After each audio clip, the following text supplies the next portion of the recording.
മലയാളികൾക്കിടയിൽ മാത്രമല്ല ഇതര ഭാഷാ പ്രേക്ഷകർക്കിടയിലും കാത്തിരിപ്പ് ഉയർത്തിയെത്തിയ ചിത്രമായിരുന്നു ദൃശ്യം 3. മലയാളത്തിൽ ഏറ്റവും അധികം റീമേക്കുകൾ നടന്ന ഫ്രാഞ്ചൈസിയിലെ 3-ാം ഭാഗം എന്നതായിരുന്നു ഇതിന് പ്രധാന കാരണം. ഒരേ തരത്തിൽ പോസിറ്റീവ് അഭിപ്രായങ്ങൾ ലഭിച്ച ആദ്യ 2 ഭാഗങ്ങളിൽ നിന്ന് വ്യത്യസ്തമായി സമ്മിശ്ര അഭിപ്രായങ്ങളായിരുന്നു ദൃശ്യം 3-ന് ലഭിച്ചത്. എന്നാൽ ചിത്രത്തെ ബോക്സ് ഓഫീസിൽ തടയാൻ അതിനൊന്നും തന്നെ ആയില്ല. നിർമ്മാതാക്കൾ അറിയിച്ചത് പ്രകാരം വെറും 7 ദിവസം കൊണ്ടാണ് ചിത്രം 200 കോടി ക്ലബിൽ ഇടം പിടിച്ചത്.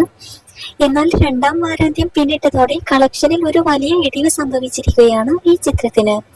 പ്രമുഖ ട്രാക്കർമാരായ സാഗ്നൽക്കിന്റെ കണക്ക് പ്രകാരം ജൂൺ 1 തിങ്കളാഴ്ച ഇന്ത്യയിൽ നിന്ന് ചിത്രം നേടിയ നെറ്റ് കളക്ഷൻ 2.20 കോടിയാണ്.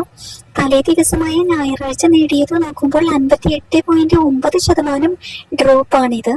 ചിത്രം ഞായറാഴ്ച നേടിയ ഇന്ത്യൻ നെറ്റ് 5.35 കോടിയായിരുന്നു. അതേസമയം 12 ദിവസം കൊണ്ട് ഇന്ത്യൻ ബോക്സ് ഓഫീസിൽ മികച്ച നേട്ടമുണ്ടാക്കിയിട്ടുണ്ട് ദൃശ്യം 3. ചിത്രം ഇന്ത്യയിൽ നിന്ന് ഇതുവരെ നേടിയ നെറ്റ് കളക്ഷൻ 98.90 കോടിയാണ്.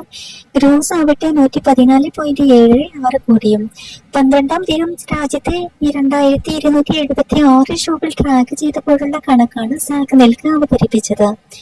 പതിവിന് വിപരീതമായി മലയാളം പതിപ്പ് ഇറങ്ങിയ അതേ ദിവസം തന്നെ തമിഴ്, തെലുങ്ക്, കന്നഡ മൊഴിമാറ്റ പതിപ്പുകളും തിയേറ്ററുകളിൽ റിലീസ് ചെയ്തിരുന്നു.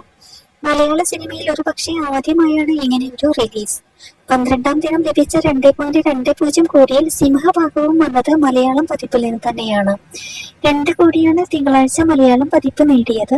തെലുങ്ക് പതിപ്പ് 12 ലക്ഷവും തമിഴ് പതിപ്പ് 5 ലക്ഷവും കന്നഡ പതിപ്പ് 3 ലക്ഷവും നേടി. എന്നാൽ കഴിഞ്ഞ തിങ്കളാഴ്ചയും ചിത്രത്തിന് വലിയ ഡ്രോപ്പ് സംഭവിച്ചിരുന്നു.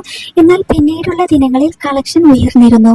എന്തായാലും പുതിയ അപ്ഡേറ്റുകൾക്കായി നമുക്ക് കാത്തിരിക്കാം.